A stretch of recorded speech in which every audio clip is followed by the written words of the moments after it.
Good morning students. आज हम पढ़ेंगे हिंदी फर्स्ट पाठ 12।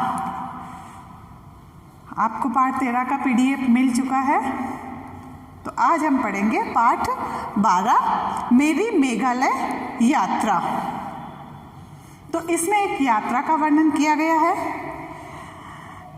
और बच्चों, यात्रा करना मनुष्य का स्वभाव रहा है कि वह हमेशा नई नई जगहों की यात्राएं करना चाहता है, नई नई जगहों को देखना चाहता है। और बच्चों, जैसा कि आप लोग जानते हो, गर्मी की छुट्टियों में आप लोग भी, जब गर्मी की छुट्टियां लंबी होती है ना, तो आप लोग भी उन छुट्टियों में लंबी यात्राएं करने का मूड बनाते हो कि इस बार हम गर्मी की छुट्टियों में वहाँ घूमने जाएंगे, और आपका कार्यक्रम भी बन जाता है क्योंकि छुट्टियां भी लंबी होती है, मौसम भी गर्मी का होता है, तो हम कहीं बाहर आ जा सकते हैं इसी वे में। लेकिन जाने से पूर्व हमें कई तरह की तैयारियां करनी पड़ती हैं। यात्रा के दौरान इस्तेमाल में आने वाली सभी आवश्यक वस्तुएं, आपको पता है कि हमें लंबी यात्रा पर जाना, तो हम कई तरह की तैयारियां करते हैं। हम यहाँ खाने पीने की, साथ में कपड़ों की सारी व्यवस्थाएं करते हैं कि हमें वहाँ किस तरह के कपड़ों की ज़रूरत पड़ेगी, किस तरह का हमें खान पान चाहिए, सुबह चाय के साथ नाश्ता हमें क्या लेना है। तो ये सारी छोटी मोटी जो तैयारियां होती है, ये हम सभी महीने भर पहले ही करने लग जाते हैं। और हम कई तरह की वस्तुएं अपने साथ इसलिए रखते हैं कि हम कहीं बाहर के वातावरण में जाकर, दूसरे वातावरण में जाकर हम परेशान ना हो, इसीलिए हम वहाँ का सारा क्लाइमेट, वातावरण जो भी देख लेते हैं कि वहाँ किस तरह का मौसम रहता है, किस तरह का वहाँ का खान पान है, तो उसी के अनुसार हम अपनी तैयारियाँ करते हैं कि हमें किसी तरह की परेशानी ना हो। अनावश्यक व कीमती वस्तुएं हमें कभी यात्रा में नहीं ले जानी चाहिए। जब हम लंबी यात्रा में जा रहे हैं तो हमें किसी भी तरह से कीमती वस्तुएं या बहुत ज़्यादा सामान नहीं लेना चाहिए। हम अपनी यात्रा का वास्तविक मकसद छोड़कर उनकी सुरक्षा की चिंता करते रहते। क्यों नहीं ले जाने चाहिए?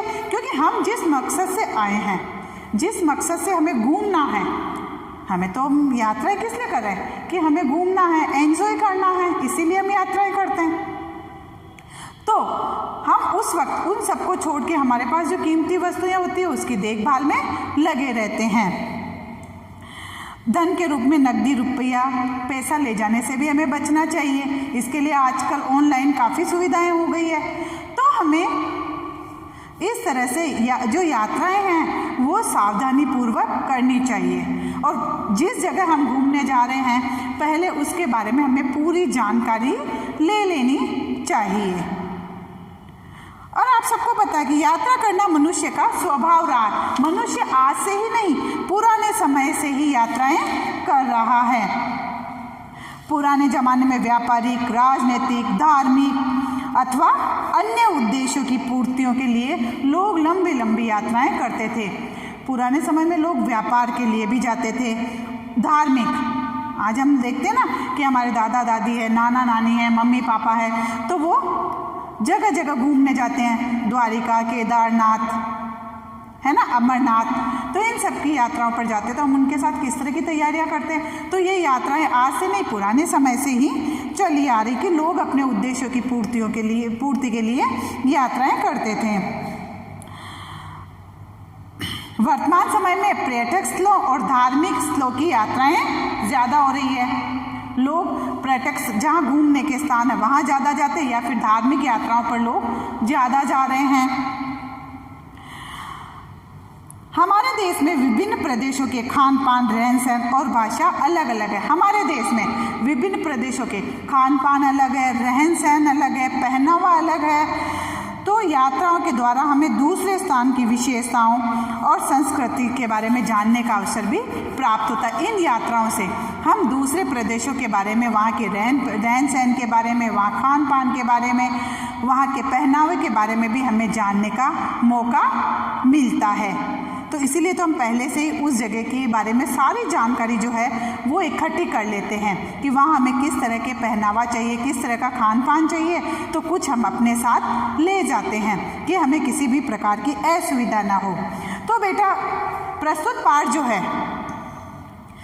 एक यात्रा का वृतांत है। इसमें एक यात्रा का वर्णन किया गया है कि इसमें लेखिका जो है वो मेघालय की यात्रा कर रही है और उसी का वर्णन इसमें किया गया है।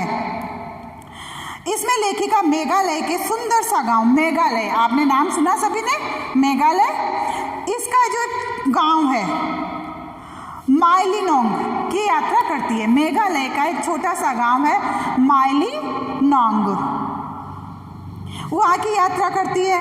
यात्रा के दौरान उनका मन जो है भय से भी भरा रहता है और रोमांच से भी भरा रहता है, उन्हें डर भी रहता है और उस यात्रा में उनको आनंद भी आता है। इन सभी से परिपूर्ण ये वृतांत है। रूट ब्रिज का अद्भुत दृश्य देखकर वह आश्चर्यचकित रह जाती है। रूट ब्रिज का जो दृश्य होता है उसको देखकर लेखिका जो है वो आश्चर्यचकित रह जाती है। किस तरह से वो रूट ब्रिज बनाया गया है, वो थिलोंग के ऊपर रबड़ के पेड़ों की मोटी मोटी जड़ों को जोड़ जोड़कर वहाँ के पुल का निर्माण किया गया है, जो वास्तव में एक इंसान का करिश्मा लगता है। वहाँ की जो रबड़ का जो होता है, रबड़ के पेड़ होते हैं, रबड़ के पेड़ों की जो मोटी मोटी जड़ें होती है उनको इस तरह से जोड़कर वो पुल बनाया गया है, रूट ब्रिज बनाया गया है, जिसको देखकर मतलब कि यकीन नहीं होता कि ये काम इंसानों द्वारा किया गया है। वहाँ का प्राकृतिक सौंदर्य, वहाँ का साफ सुथरा वातावरण भी लेखिका के लिए प्रबल आकर्षण का केंद्र रहा है। तो आइए बच्चों हम पढ़ते हैं मेघालय की यात्रा।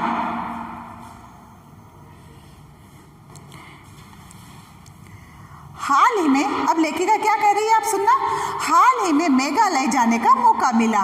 मेघालय, मेघालय का अर्थ क्या, मेघ, मेघ मीन्स बादल, आलय घर, बादलों का घर, मेघ प्लस आलय, क्या हो गया इसका समास विग्रह हो गया मेघालय का, मेघ प्लस आलय, तो बादलों का घर।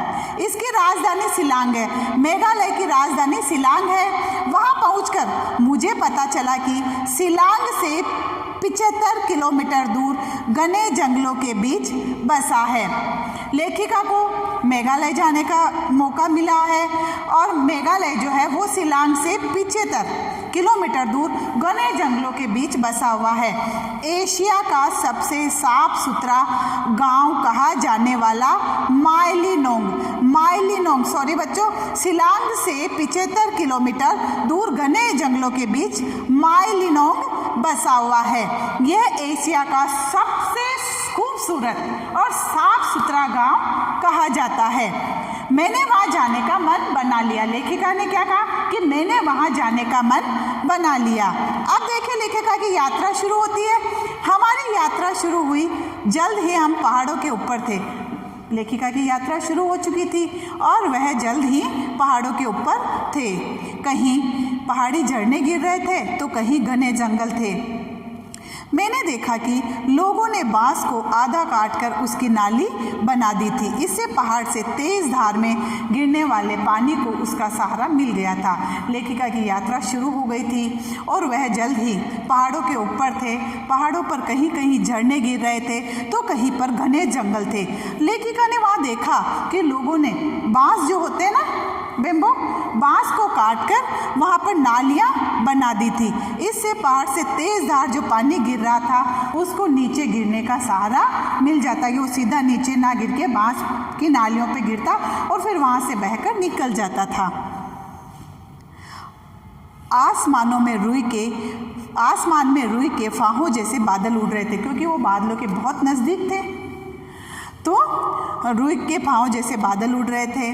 पहाड़ पर चढ़ते वक्त हमारी कार के कांच पर नन्ही नन्ही बूंदें दिखने लगी। मैंने कहा अरे बारिश आ गई। तो गोविंद कार रोककर बोला नहीं मैडम जी, ये बारिश नहीं बादल है, आप बाहर निकल कर देखिए जरा। और सच में बाहर बिल्कुल बारिश नहीं थी। कार के ऊपर से बूंद बूंद मिलकर पानी की धारा बहने लगी थी, लेकिन ऐसे बाहर हाथ फैलाओ तो कुछ भी हाथ नहीं आता। अद्भुत नज़ारा था। चारों ओर सफ़ेद बादलों का समंदर लहरा रहा था।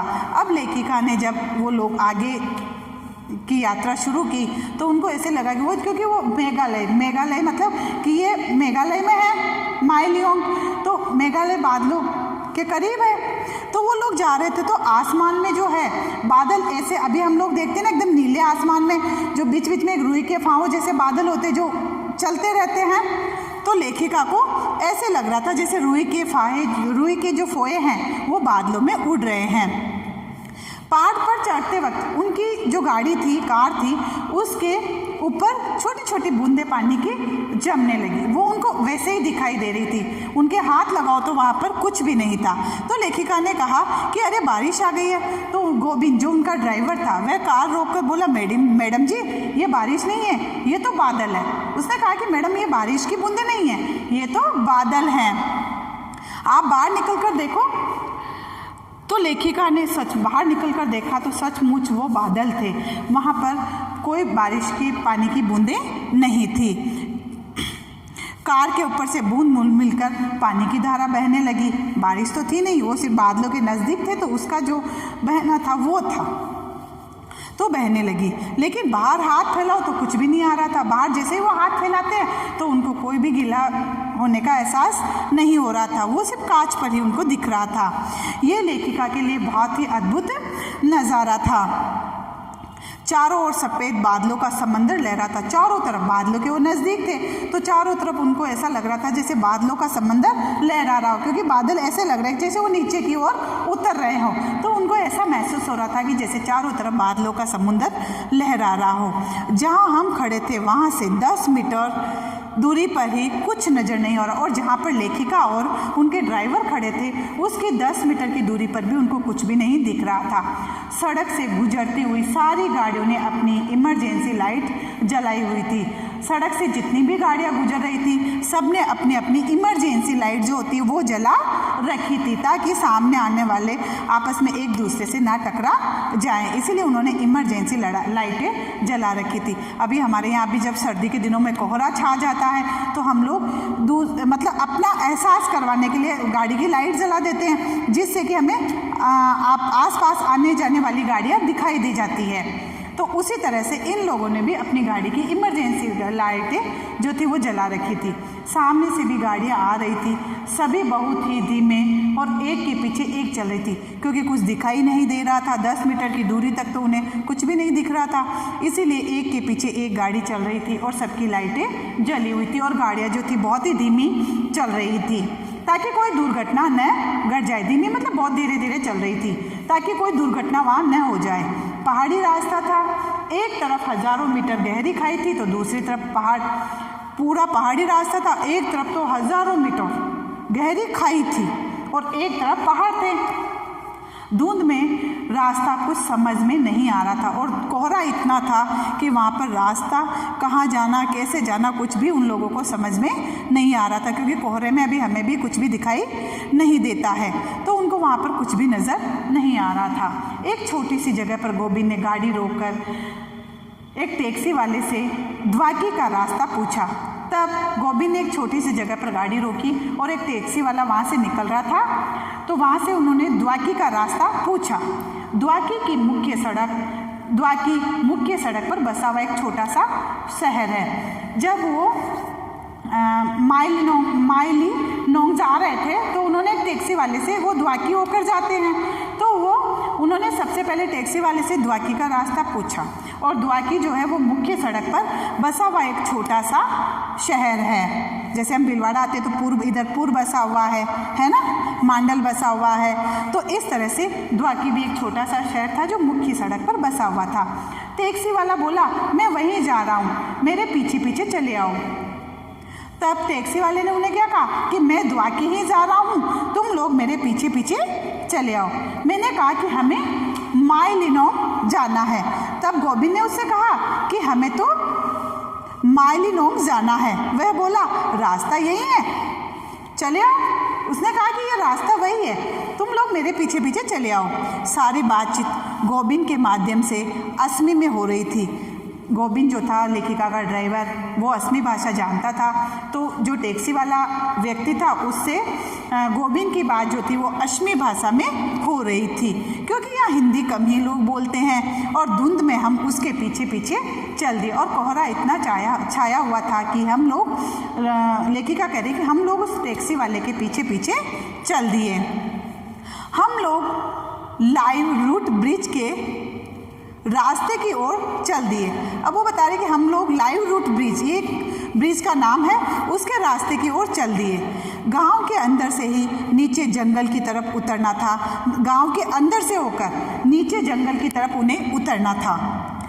शुरू में तो कोई दिक्कत नहीं हुई, जब खड़ी चट्टानों से, शुरू में तो उन्हें कोई दिक्कत नहीं हुई, लेकिन जब खड़ी हुई चट्टानों से उन्हें नीचे उतरना पड़ा तो उन्हें फिसलने का डर सता रहा था कि कहीं हम इन चट्टानों से फिसल नहीं जाए, क्योंकि चट्टानें जो थी वो इस तरह से बनी हुई थी और उनसे नीचे उतरना तो उसमें फिसलने का डर था। चिंता हुई, मुझे ये ख्याल बार बार सताने लगा कि चढ़ते समय क्या हाल होगा। अब लेखिका को बार बार ये चिंता हो रही थी कि जब हम वापस चढ़ेंगे तब हमारा क्या होगा। खैर हम धीरे धीरे नीचे उतरते गए। अब उन खड़ी चट्टानों से वो धीरे धीरे नीचे उतरते गए। कहीं कहीं पर पक्की सीढ़ियाँ भी बनी हुई थी, चारों तरफ घना जंगल था। उन चट्टानों पर कहीं कहीं पक्की सीढ़ियाँ भी बनी हुई थी, घना जंगल था। हमारे सिवा वहाँ और कोई नहीं दिख रहा था। वहाँ सिर्फ वो टैक्सी वाला, लेखिका और गोविंद, इनके अलावा उन्हें कोई भी नज़र नहीं आ रहा था। शायद कम ही लोग आते होंगे यहाँ पर, ये लेखिका का सोचना था। नदी के तेज बहाव की आवाज़ आ रही थी। वहाँ पर जो नदी का तेज बहाव था सिर्फ उसी की आवाज़ आ रही, क्योंकि वहाँ आने जाने वाले लोग तो थे नहीं, किसी प्रकार की कोई दूसरी आवाज़ें थी नहीं, तो वहाँ पर सिर्फ नदी से जो पानी बह रहा था उसी की आवाज़ें आ रही थी। जल्दी ही रूट ब्रिज हमें दिखाई दे गया। जल्दी से ही उन लोगों को जो है रूट ब्रिज दिखाई दे गया। अद्भुत दृश्य था। नीचे तेज बहती वहाँ थिलोंग और उसके ऊपर लाइव रूट ब्रिज यानी रबड़ के पेड़ों की मोटी मोटी जड़ों को जोड़कर बनाया गया पुल। नदी के तेज बहाव की आवाज़ें तो उन्हें आ रही थी, उसके बाद उन्हें रूट ब्रिज दिखाई दिया। वहाँ का बहुत ही अद्भुत दृश्य था। नीचे तेज बहती वहाँ थिलोंग और उसके ऊपर, नीचे तेज बहती, नदी का नाम था वाथिलोंग और उसके ऊपर लाइव रूट ब्रिज बनाया गया था, यानी रबड़, बड़ प्रजाति का वृक्ष। एक बड़ होता है जिसकी जो जड़ें होती है वो रबड़ के जैसी होती है, बहुत ही बड़ा होता है ये, तो यानी रबड़ के पेड़ों की मोटी मोटी जड़ों को जोड़कर बनाया गया पुल। उन जो बड़ जो पेड़ होता है इसकी जड़ों को जोड़कर वहाँ पर एक पुल बनाया गया था। ऐसी जड़ जिन्हें कहीं से भी बांधा नहीं गया था, वो जड़ें ऐसी थी जिनको बांधा कहीं से भी नहीं गया था, जो स्वाभाविक रूप से ही जुड़ी हुई थी। उन जड़ों को कहीं से भी बांधा नहीं गया था, वह अपने आप ही जुड़ी हुई थी। पुल अच्छा खासा चौड़ा था, उस पर बीच में मिट्टी बिछी हुई थी, मतलब कि वो जड़ें जो थी आपस में ही जुड़ी हुई थी। और उनके ऊपर जो पुल था वह अच्छा खासा चौड़ा था और उनके ऊपर मिट्टी बिछी हुई थी और मिट्टी के ऊपर गोल गोल पत्थर रखे हुए थे।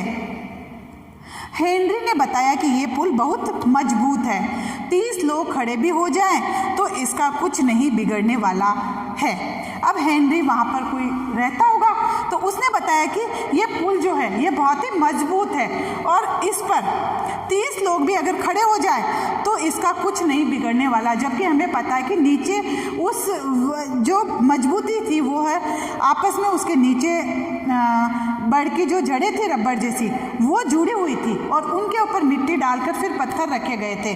फिर भी हेनरी कह रहा था कि ये बहुत ही मजबूत और 30 लोग एक साथ खड़े भी हो जाए तो इसका कुछ बिगड़ने वाला नहीं है। हम लोग पुल पार कर उसके दूसरी तरफ पहुँचे। फिर वो लोगों ने पुल पार किया और दूसरी तरफ पहुँचे।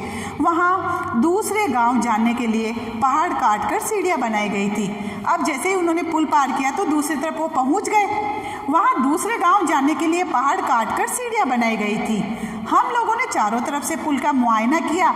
हर तरफ से वह और ज़्यादा सुंदर दिखता है। ये कुदरत नहीं, इंसान का करिश्मा था। ये किसी कुदरत का नहीं, इंसान का ही करिश्मा था। दूसरी तरफ जाने के लिए वो दूसरी तरफ आ गए थे और वहाँ दूसरे गांव जाने के लिए पहाड़ काटकर उस पहाड़ पर सीढ़ियाँ बनाई गई थी। और जब उन लोगों ने वहाँ से पुल से उतरकर, सीढ़ियों से नीचे उतरकर उस पुल को अच्छे से देखा, हम लोगों के लिए कोई चीज़ अद्भुत होती है तो हम उसको बार बार देखते हैं, चारों तरफ से देखते हैं और उसकी हर एक छोटी छोटी चीज़ का मुआयना करते हैं। उसी तरह से इन लोगों ने भी यही किया और फिर इन्होंने देखा कि वह हर तरफ से और ज़्यादा सुंदर दिखता है।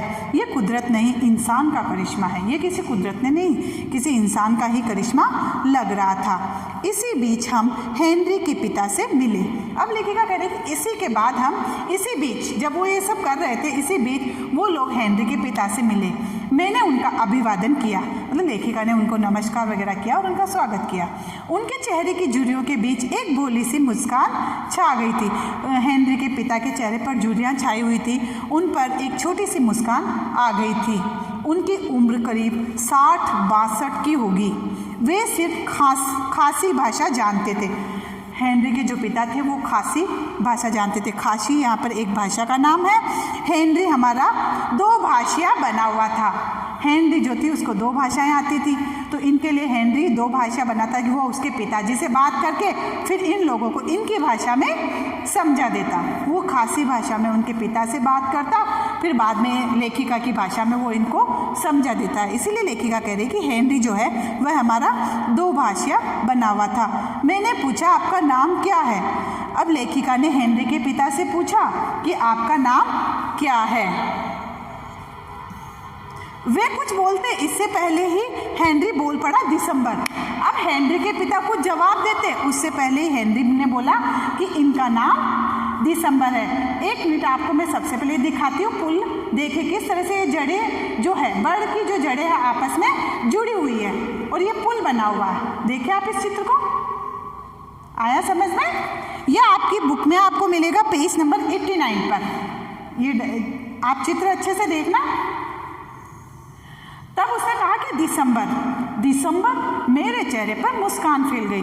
लेखिका ने जैसे ही दिसंबर सुना तो उसके चेहरे पर मुस्कान फैल गई, मतलब हंसी आ गई उसको कि दिसंबर ये तो महीने का नाम है।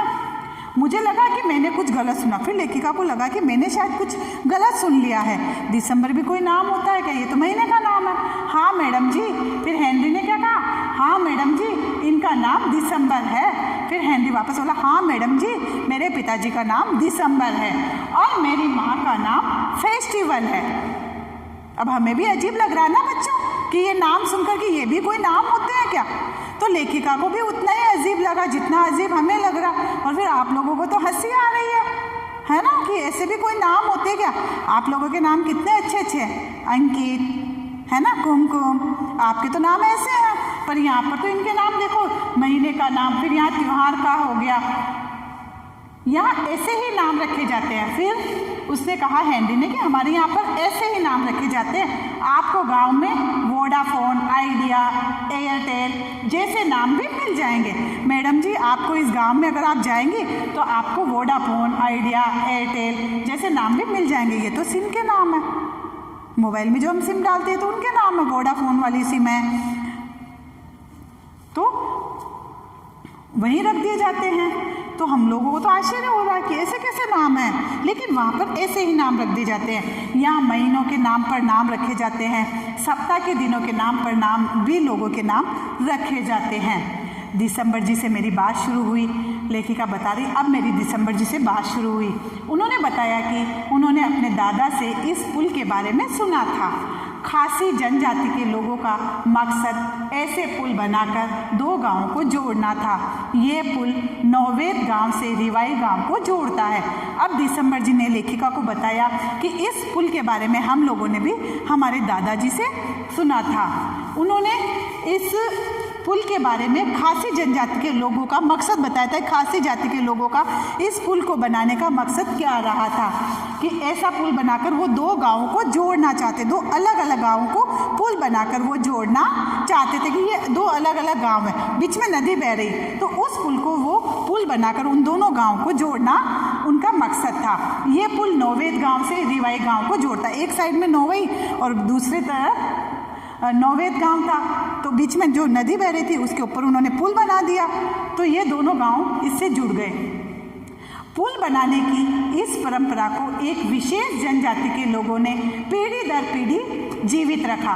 पुल बनाने की जो ये परंपरा, किस तरह से उन्होंने इस पुल को बनाया, उस परंपरा को एक विशेष जनजाति के लोगों ने, एक विशेष जनजाति है, उनके लोगों ने इसको पीढ़ी दर पीढ़ी जीवित रखा है। आज वे कहाँ पुल बना रहे होंगे कोई नहीं जानता। एक पुल बनने में करीब 100 साल लग जाते, उस तरह का एक पुल बनाने में उनको करीब 100 साल लग जाते हैं। लाइव रूट ब्रिज बनाने के लिए सबसे पहले रबड़ के पौधों को सोचे समझे तरीके से लगाया जाता है।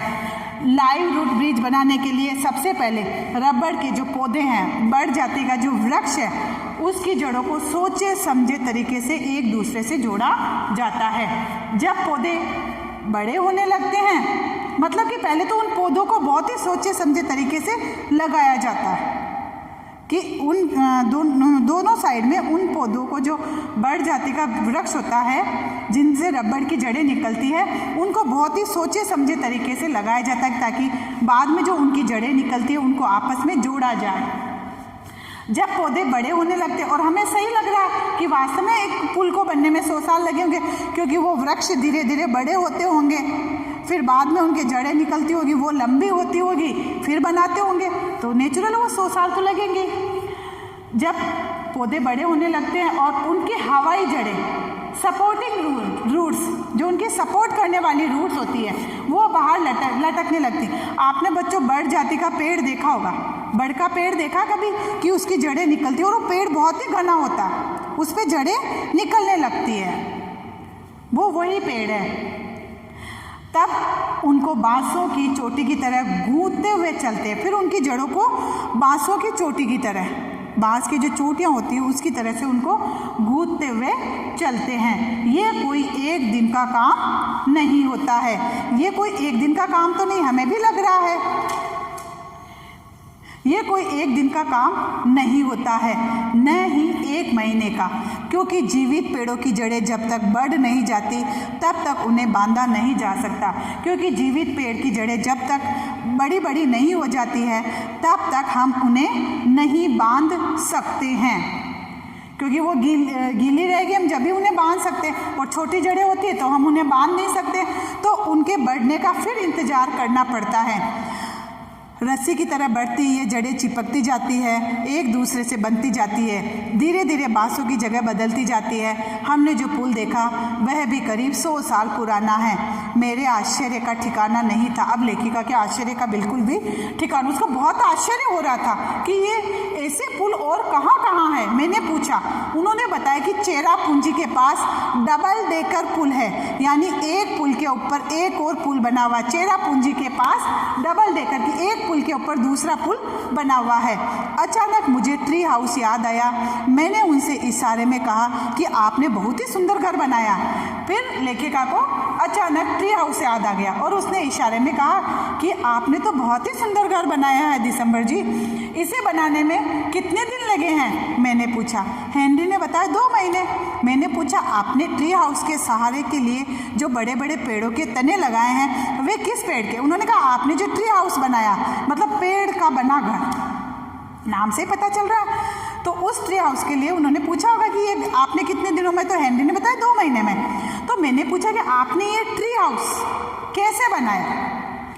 इसके सहारे के लिए बड़े बड़े पेड़ों के तने लगाए, वे किस पेड़ के हैं? वे बोले कि कटहल के। कटहल आप जानते हैं जो सब्जी बनती है, बहुत बड़ा आता है सब्जी मंडी में, जिस पर ऊपर वो कांटों जैसे निकले हुए होते हैं, है ना, आपने देखा होगा कटहल, तो उसके हैं जो बड़े बड़े तने, वो उस कटहल के हैं। दिसंबर जी से बात करते करते समय का पता ही नहीं चला। बाहर अंधेरा हो गया था और बारिश भी हो रही थी। लेखिका दिसंबर जी से बातें कर रही थी और बात करते करते उन्हें पता भी नहीं चला कि बाहर अंधेरा हो गया और बारिश भी होने लगी थी। वैसे भी यार रात जल्दी हो जाती है। हेनरी ने जब कहा कि आप खाना खाकर सो जाइए, हम फौरन मान गए क्योंकि हम भी थक गए थे। हेनरी ने उनको बताया कि यार रात जल्दी हो जाती है और आप लोग खाना खाकर सो जाइए, तो वो लोग भी मान गए। लेखिका और उनका ड्राइवर भी मान गए क्योंकि वो भी बहुत थक चुके थे। हेनरी की बहन ने सारा ने बहुत स्वादिष्ट दाल चावल और परवल की सब्जी बनाई थी। हेनरी की बहन थी सारा, उसने बहुत ही सुंदर बहुत ही स्वादिष्ट दाल चावल और परवल की सब्जी बनाई थी। उसे खाकर वो लोग गहरी नींद में सो गए।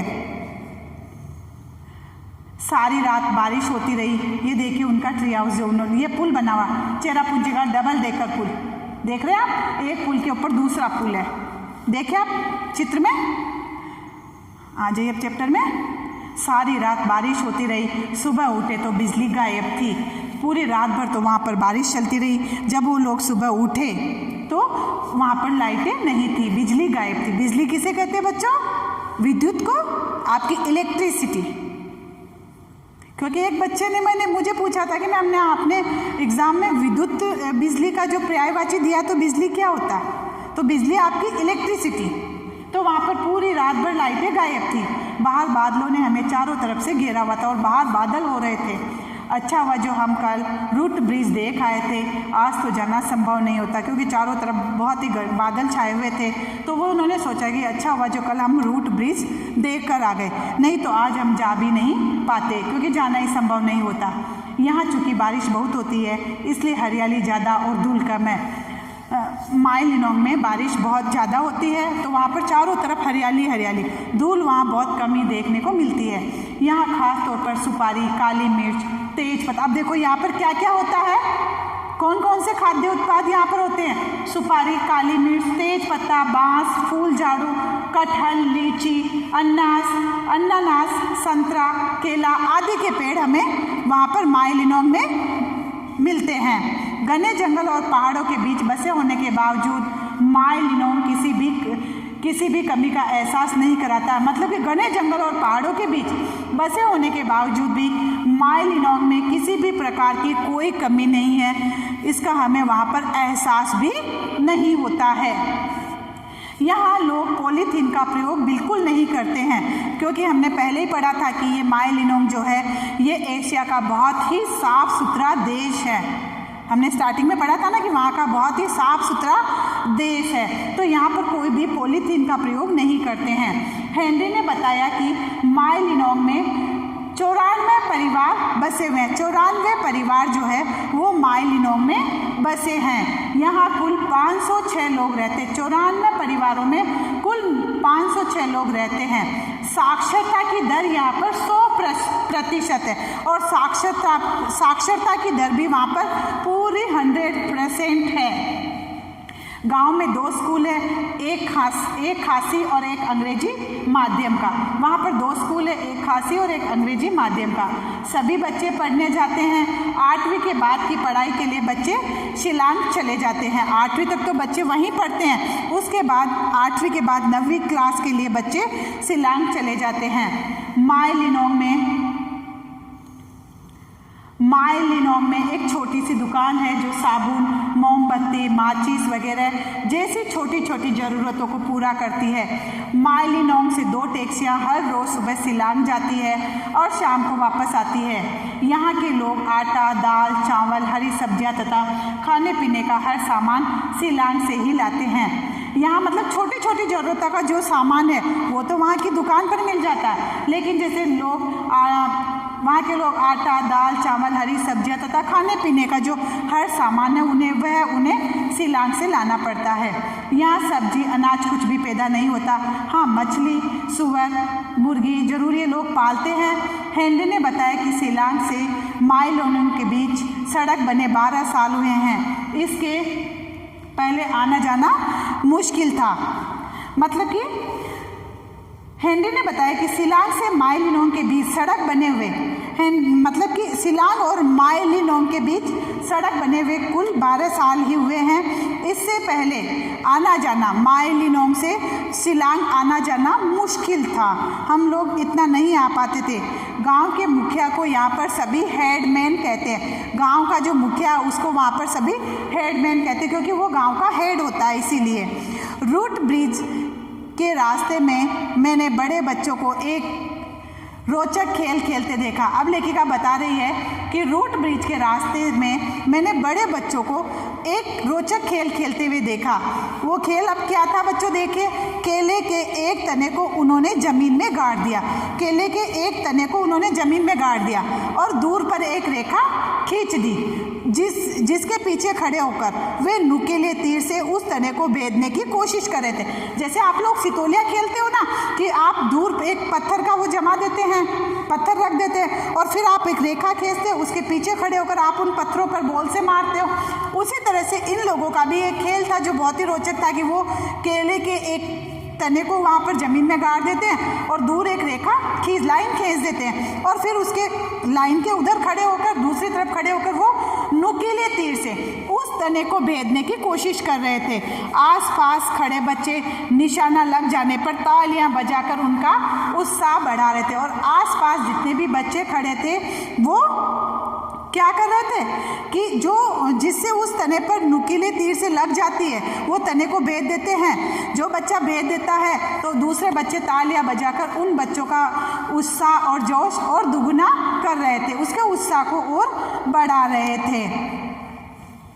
आइए बच्चों देखते हैं इसके शब्दार्थ। अद्भुत, विचित्र, धुंध जिसे हम कोहरा कहते हैं ना, आकाश में बहुत अधिक गर्द छा जाने से होने वाला अंधेरा, दिक्कत, परेशानी, करिश्मा, चमत्कार, अभिवादन, प्रणाम या नमस्कार, दुभाषा जो दो भाषाएं जानता हो और दोनों के बीच संवाद स्थापित करता हो, जनजाति, जंगलों या पहाड़ी स्थानों में रहने वाले लोगों का समूह है। परंपरा, पहले से चले आ रहे रीति रिवाज, पीढ़ी, किसी विशिष्ट काल के पर्याय, समान अवस्था के लोगों का समूह है। एहसास, अनुभव, साक्षरता, पढ़े लिखे होने का भाव, रोचक, पसंदीदा, उत्साह, हौसला और उमंग, अनूठी, अनोखी। तो ये है पाठ के शब्दार्थ। अब बच्चों हम देखते हैं पाठ के मौखिक प्रश्न उत्तर। मेघालय का अर्थ क्या है? तो मेघालय का अर्थ हमने सबसे पहले पढ़ा था, मेघ प्लस आलय, बादलों का घर। तो मेघालय का अर्थ यही हुआ, बादलों का घर। द्वाकी का रास्ता किसने बताया था? लेखिका को द्वाकी का रास्ता किसने बताया था? रोबिन ने गाड़ी रोककर एक टैक्सी वाले से उसका रास्ता पूछा, तो टैक्सी वाले ने उन्हें क्या कहा कि मैं भी वहीं जा रहा हूँ, आप लोग मेरे पीछे पीछे चले आइए। तो एक टैक्सी वाले ने द्वाकी का रास्ता बताया। गोबिन कौन था? गोबिन लेखिका का ड्राइवर था। फेस्टिवल किसकी माँ थी? फेस्टिवल हेनरी की माँ थी। आसमान में बादल कैसे दिखाई दे रहे थे? आसमान में बादल रुई के फाहों जैसे दिखाई दे रहे थे। माइलिनोंग कहाँ स्थित है बच्चों? माइलिनोंग कहाँ स्थित है? शिलांग से 75 किलोमीटर दूर घने जंगलों के बीच बसा हुआ है। लेखिका ने कहाँ जाने का निश्चय किया? लेखिका ने मेघालय के एक छोटे से गांव माइलिनोंग जाने का निश्चय किया था। गोबिन को माइलिनोंग तक पहुंचने में किन कठिनाइयों का सामना करना पड़ा? एक तो वहां पर बादल जो थे वो घने नीचे थे, फिर उन्हें ऊंची ऊंची चट्टानों पर चढ़ना पड़ा, है ना, वहां से उतरना, फिर वहां पर फिसलने का डर, फिर मौसम उस पर खराब। रूट ब्रिज की विशेषताएं क्या थी कि वहाँ पर जो थी एक रबड़ के पौधे की जो जड़ें थी वो आपस में इस तरह से गुथी हुई थी और फिर उन पर मिट्टी डालकर पत्थर रखे गए थे। तो वो रूट जो था वह बहुत ही देखने लायक रूट था, आश्चर्यचकित रूट वो था। तो बच्चों प्रश्न उत्तर का आपको PDF भेज दिया जाएगा। प्रश्न उत्तर आपको अपनी कॉपी में करने हैं। तो बच्चों उम्मीद करती हूँ कि आपको ये मेघालय की यात्रा पाठ अच्छे से समझ में आया होगा। नहीं तो आप मुझे फ़ोन करके भी पूछ सकते हैं।